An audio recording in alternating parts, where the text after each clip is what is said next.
श्री कृष्ण कहते हैं कि जीवन में एक दोस्त कर्ण जैसा भी जरूर होना चाहिए, जो तुम्हारे गलत होते हुए भी तुम्हारे लिए युद्ध करे।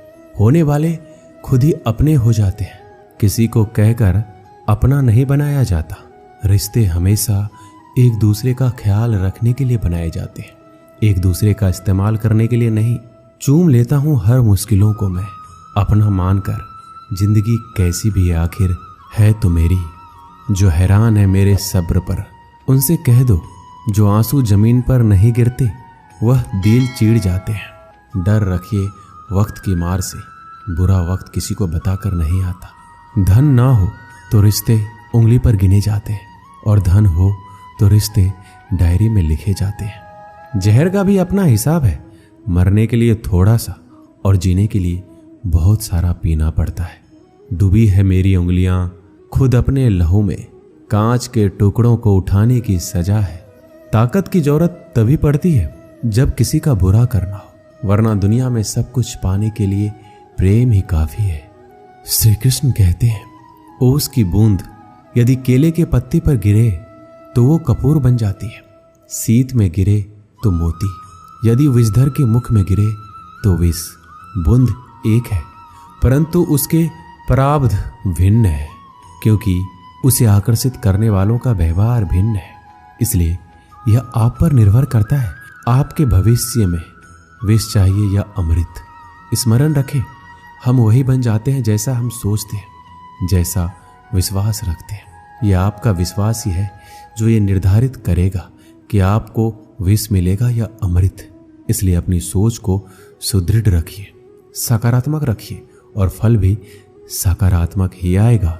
श्री कृष्ण कहते हैं अनुभव की भट्टी में जो तपते हैं वह दुनिया के बाजार में वही सिक्के चलते हैं। लोगों की निंदा किए बिना दुष्ट व्यक्ति को आनंद नहीं आता। जैसे कौवा सभी रसों का भोग करता है, परंतु गंदगी के बिना उसकी तृप्ति नहीं होती। जिंदगी एक बार मिलती है, यह बिल्कुल गलत है। सिर्फ मौत एक बार मिलती है, जिंदगी तो हर रोज मिलती है। जब सोच में मोच आती है तब हर रिश्ते में खरोच आ जाती है। समय एक ऐसी गाड़ी है जिसमें ब्रेक भी नहीं और रिवर्स गियर भी नहीं है। जिम्मेदारियों की एक खूबी होती है, यह आपको कभी बिगड़ने नहीं देती। कानून की जरूरत बुरे लोगों के लिए है, क्योंकि सभ्य लोग तो शर्म से ही मर जाते हैं। किसी की तारीफ करने के लिए जिगर चाहिए। बुराई तो बिना हुनर के भी किसी की जा सकती है। मेरी खामोशी से किसी को कोई फर्क नहीं पड़ता, और शिकायत में दो शब्द कह दूं तो वह चुप जाते हैं। श्री कृष्ण कहते हैं जब से ये सृष्टि बनी है, नदी की धारा और चट्टान के मध्य सदा संघर्ष रहा है, परंतु हर बार चट्टान की कठोरता को हारना पड़ता है, और नदी की धारा कोमल होते हुए भी कठोर चट्टान को काट देती है। कभी सोचा है ऐसा क्यों होता है? चट्टान इतनी कठोर और जल इतना कोमल, चट्टान इतना दृढ़ लेकिन जल इतना लचीला होने पर भी सदा जल कठोर चट्टानों के माध्यम से अपना मार्ग बना ही लेती है। कारण केवल एक ही है, और वो है लगातार चलने की क्षमता। जल बढ़ता रहता है, चट्टान अडिग रहती है।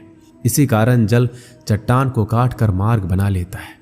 इसीलिए लगातार चलते रहें, रोकिए मत, क्योंकि चट्टान जैसी हर समस्या को आप भी जल की तरह काट सकते हैं।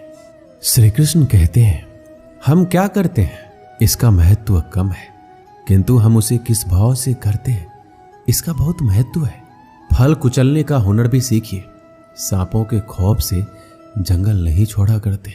उदास तो बहुत रहे मगर कभी जाहिर ना किया, सब ठीक है बस इसी शब्द ने सब संभाल लिया।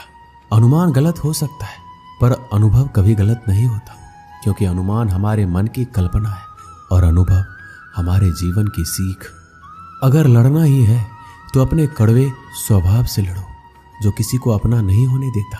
गुस्सा बहुत चतुर होता है, अक्सर कमजोर पर ही निकलता है।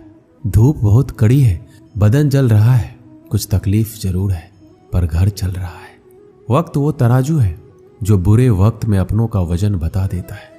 जिसमें नुकसान सहने की ताकत हो वही मुनाफा कमा सकता है, फिर चाहे वह कारोबार हो या रिश्ते।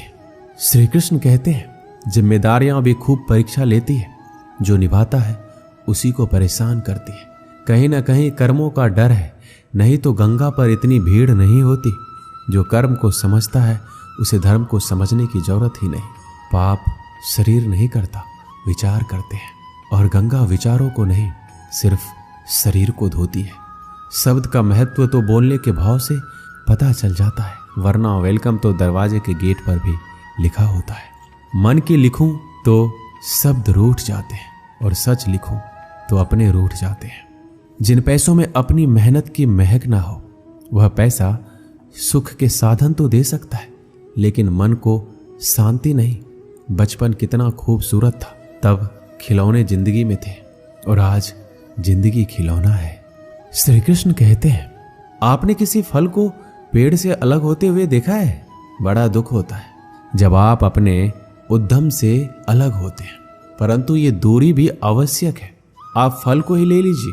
अपने जीवनदाता वृक्ष से अलग होकर ये न केवल किसी की भूख शांत करेगा, अपितु इसके भीतर के बीज से एक नए वृक्ष का सृजन भी होगा और कई फल उगेंगे।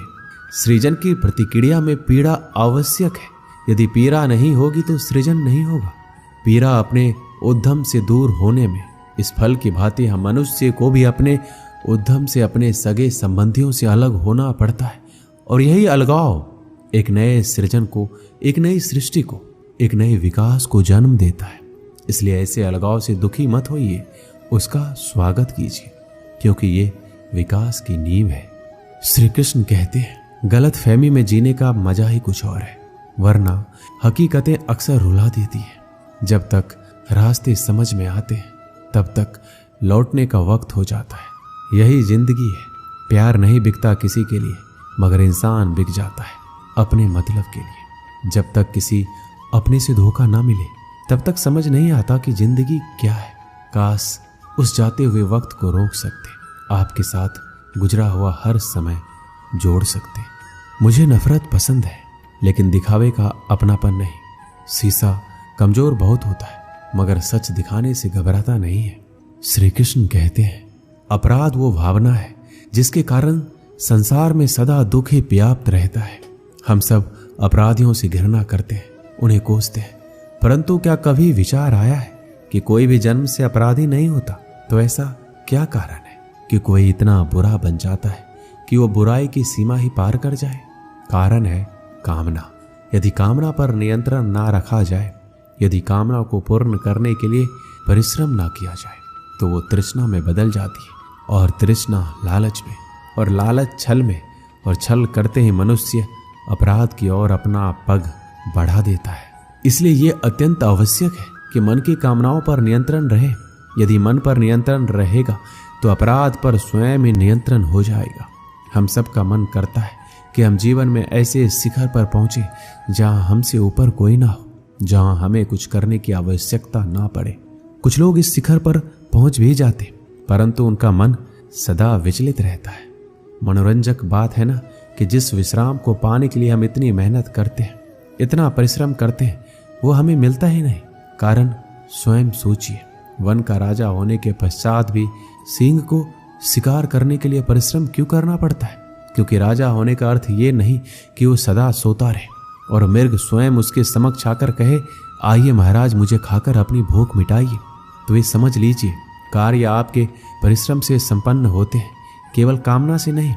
यदि आप नीचे हैं तो सदा स्मरण रखिए कि आपका परिश्रम ही आपको ऊंचाइयों पर ले जाएगा, और यदि आप ऊंचाई पर हैं तो वहां पर भी रहने के लिए आपको निरंतर परिश्रम करते रहना होगा।